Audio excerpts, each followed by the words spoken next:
Hello my dear student, स्वागत है आज आपके अपने YouTube channel JMS tuition centre में। मैं पंडित रमेश कुमार आज के इस वीडियो में लेकर आया हूं बहुत ही अच्छे पाठ जो 10वीं कक्षा का पाठ 3 है, यानी कि चैप्टर 3, जिसका नाम है मुद्रा, बचत एवं साख। जो 10वीं कक्षा का कौन पाठ है? 3 पाठ है, मुद्रा, बचत एवं साख। इस पाठ से आप लोगों के लिए लेकर आए हैं इस वीडियो के माध्यम से 20 महत्वपूर्ण वीवीआई ऑब्जेक्टिव प्रश्न। इस वीडियो को आपको देखना है और इसमें का जो 20 ऑब्जेक्टिव है इसको इस वीडियो के माध्यम से याद कर लेना है और बोर्ड एग्जाम 2024 से आपको गर्दा उड़ा देना है। तो चलिए इस वीडियो को हम ज्यादा देर न करते हुए शुरू करते हैं। इस इकोनॉमिक्स का चैप्टर 3 का 1 नंबर वीवीआई ऑब्जेक्टिव प्रश्न कौन है और उस प्रश्न का उत्तर क्या हो सकता है। तो चलिए शुरू करते हैं इसका 1 नंबर ऑब्जेक्टिव प्रश्न। चलिए ये रहा आपका 1 नंबर महत्वपूर्ण वीवीआई ऑब्जेक्टिव प्रश्न। 1 नंबर प्रश्न क्या है? 1 नंबर प्रश्न है कि भारत में करेंसी नोट कौन जारी करता है। अब 1 नंबर प्रश्न क्या है कि भारत में करेंसी नोट कौन है जारी करता है। तो 1 नंबर प्रश्न का उत्तर हो जाएगा आपका C number, Reserve Bank of India. कौन करता है? Reserve Bank of India, RBI, Reserve Bank of India. जो पैसा पे यानी कि कागज के नोट पर लिखा रहता है भारतीय रिजर्व बैंक, वही क्या करता है? भारत में करेंसी नोट को जारी करता है। चलिए एक सीख के आपार सवाल देखते हैं 2 नंबर ऑब्जेक्ट। 2 नंबर, किसने कहा मुद्रा वह है जो मुद्रा का कार्य करती है? बहुत ही महत्वपूर्ण प्रश्न है कि किसने कहा कि मुद्रा वह है जो मुद्रा का काम करती है। तो यह जो 2 नंबर प्रश्न है इसका उत्तर हार्टले विदर्स ने कहा। कौन कहा? हार्टले विदर्स ने कहा कि मुद्रा वह है जो मुद्रा का कार्य करती है, यानी कि 2 का आपका डी नंबर हो जाएगा। चलिए 3 नंबर है, निम्न में से कौन सा आधुनिक मुद्रा का एक रूप है? अगला प्रश्न क्या है कि निम्नलिखित में से निम्न में से कौन सा आधुनिक मुद्रा का एक रूप है? तो ये आपका 3 नंबर प्रश्न है। 3 का उत्तर हो जाएगा आपका बी नंबर, कागज के नोट। क्या हो जाएगा? बी नंबर, कागज के नोट। चलिए 4 नंबर है, निम्न में से कौन सा मुद्रा का एक आधुनिक रूप नहीं? अगला प्रश्न क्या है कि निम्न में से कौन सा मुद्रा का एक आधुनिक रूप नहीं है? तो 4 नंबर प्रश्न का आपका उत्तर हो जाएगा इनमें से कोई नहीं, यानी कि डी नंबर। निम्न में से कौन सा मुद्रा का एक आधुनिक रूप नहीं है?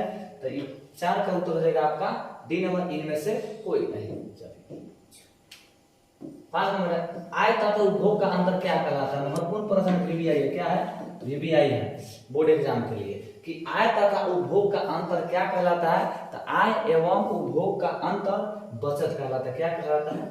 बचत। सी नंबर।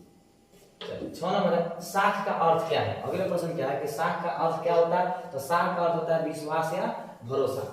ठीक है, चलिए तो 6 का विश्वास करना, ऋण लौटाने की क्षमता, यानी कि ये भी सही है, बी सही है। तो ये दोनों अगर सही है, दोनों के लिए ऑप्शन है सी नंबर, ए और बी। ठीक है, चलिए सी नंबर। साख का अर्थ क्या है? तो साख का अर्थ विश्वास है, ऋण लौटाने की क्षमता, यानी कि 6 का उत्तर रहेगा आपका सी नंबर, जो बिल्कुल सही जवाब है। 7 नंबर, बचत को प्रभावित करने वाला प्रमुख तत्व है। अगले प्रश्न क्या है कि बचत को प्रभावित करने वाला प्रमुख तत्व क्या है? तो प्रमुख तत्व बचत की क्षमता भी है, बचत की इच्छा भी है, बचत की सुविधा भी है, इनमें से सभी हो जाएगा, यानी कि 7 का आपका हो जाएगा डी नंबर, जो बिल्कुल भी सही जवाब है। चलिए बचत को प्रभावित करने वाला प्रमुख तत्व क्या है? तो इनमें से सभी। अब हमारे मुद्रा की परिभाषाओं कौन कितने वर्गों में बांटा गया है? अगला प्रश्न क्या है कि मुद्रा की परिभाषाओं को कितने वर्गों में बांटा गया है? तो हो जाएगा आपका सी नंबर 3 वर्गों में। क्या हो जाएगा?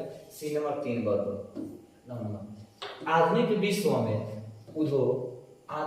विश्व में उद्योग मुद्रा रूपी वस्त्र धारण किए हुए। अगला प्रश्न क्या है कि आधुनिक विश्व में उद्योग मुद्रा रूपी वस्त्र धारण किए हैं, यह कथन किसका, यह बात किसके द्वारा कहा गया है? तो 9 नंबर प्रश्न का उत्तर हो जाएगा आपका डी नंबर, प्रोफेसर पीयू के द्वारा। क्या हो जाएगा?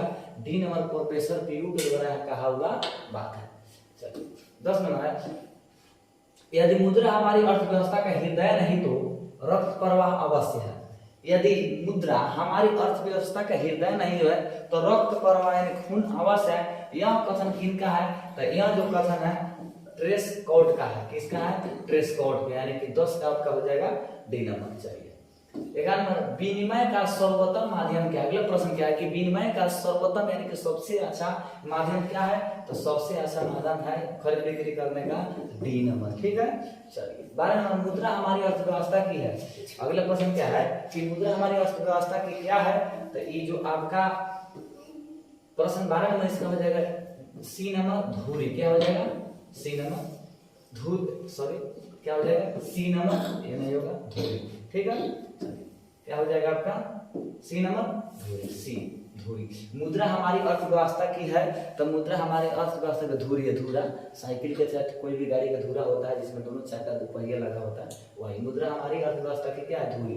इसी पर सब कुछ चलेगा, चक्कर हमें करेगा अब रुकवे नहीं करेगा। 13 नंबर, निम्नांकित में कौन विधि ग्राह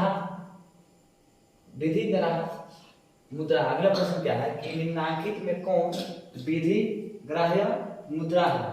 निम्नांकित में कौन विधि ग्राह्य मुद्रा है? तो जो 13 नंबर प्रश्न है, तो 13 का आपका उत्तर हो जाएगा सी नंबर 10 रुपए का नोट। क्या हो जाएगा? सी नंबर 10 रुपए के नोट। ठीक है, वीडियो समझ रहे हैं? चलिए, अच्छा लग रहा है?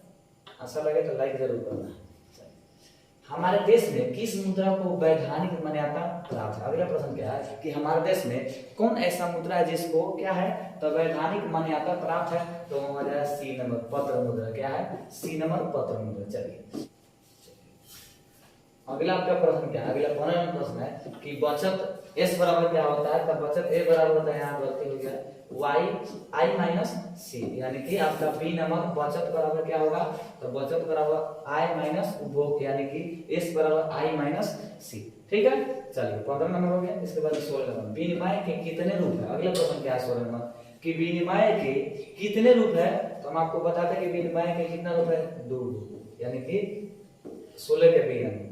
17 नंबर, मुद्रा की परिभाषाओं को कितने वर्गों में बांटा गया? अगला प्रश्न क्या है कि मुद्रा की परिभाषाओं को कितने वर्गों में बांटा गया है? तो मुद्रा की परिभाषाओं को 3 वर्ग, यानी कि सी नंबर। कितने वर्गों में? तो 3 वर्गों में, जो 17 नंबर प्रश्न का सी नंबर सही है। 18 नंबर,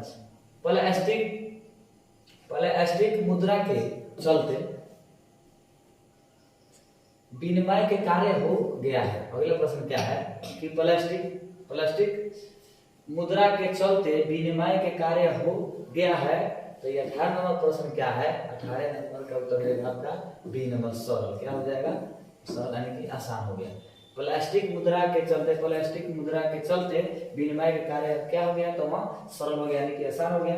इसके बाद 19 नंबर, साख पत्र कितने प्रकार के होते हैं? अगला प्रश्न क्या है कि साख पत्र कितने प्रकार के हैं? तो साख पत्र जो होते हैं वो 8 प्रकार के होते हैं, यानी कि बिल्कुल आपका सी नंबर सही जवाब है। ठीक है, 20 नंबर, मुद्रा का प्राचीनतम रूप है। अगला प्रश्न क्या है कि मुद्रा का प्राचीनतम रूप क्या है? तो मुद्रा का प्राचीनतम रूप है वस्तु मुद्रा। क्या है? वस्तु मुद्रा। चलिए, ये तो था इकोनॉमिक्स का अर्थशास्त्र का चैप्टर 3, और चैप्टर 3 से 20 VBA ऑब्जेक्टिव प्रश्न। कितना था? 20। आपका 20 में से कितना सही हुआ कमेंट करके अवश्य बताना है। चलिए, वीडियो अच्छा लगे तो लाइक करना, शेयर करना, चैनल को सब्सक्राइब नहीं किया है तो चैनल को सब्सक्राइब भी किया, ताकि चैनल को सब्सक्राइब भी करना, ताकि जो भी वीडियो इस चैनल पर डाला जाता है सबसे पहले आपके मोबाइल स्क्रीन में इसका नोटिफिकेशन पहले जाए। चलिए, इस वीडियो के बाद में मिलेंगे फिर एक अगले नए वीडियो में। तब तक के लिए जय हिंद, जय भारत। अच्छा से पढ़ते रहिए, मस्त रहिए, अपने कामों में व्यस्त रहिए। जय हिंद, जय भारत।